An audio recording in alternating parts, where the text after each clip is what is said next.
ગુજરાત રાજ્ય હવે દેશમાં આર્ટિફિશિયલ ઇન્ટેલિજન્ટ એઆઈ ક્ષેત્રે એક અગ્રણી હબ તરીકે ઉભરી આવ્યું છે।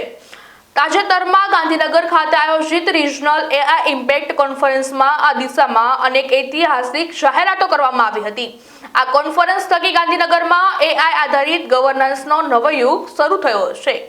રાજ્ય સરકારે એઆઈ સ્ટેક, ક્લાઉડ ગાઈડલાઇન્સ અને વિવિધ વૈશ્વિક એમઓયુ સહિતની કરારની જાહેરાત કરીને ટેકનોલોજીકલ વિકાસ માટે મજબૂત પાયો નાખ્યો છે।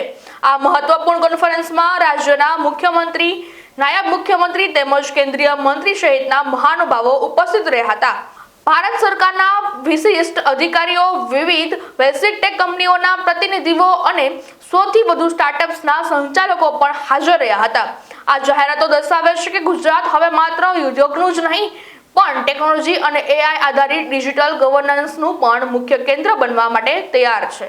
આજે ગુજરાતે એઆઈ ક્ષેત્રમાં અગ્રેસર બનવાની દિશામાં કેબલ લેન્ડિંગ સ્ટેશન પ્રોજેક્ટ માટે ગિફ્ટ સિટી અને હેનોક્સ આઈટી અને ડેટા સેન્ટર વચ્ચે એમઓયુ થયા છે।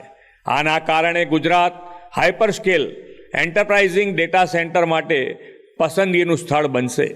ગુજરાત ગ્લોબલ ડેટા ટ્રાફિક માટે મહત્વપૂર્ણ ગેટવે બનશે અને ભારતની ડિજિટલ ઇન્ડિપેન્ડન્સી કેપેબિલિટી વધુ મજબૂત બનાવશે।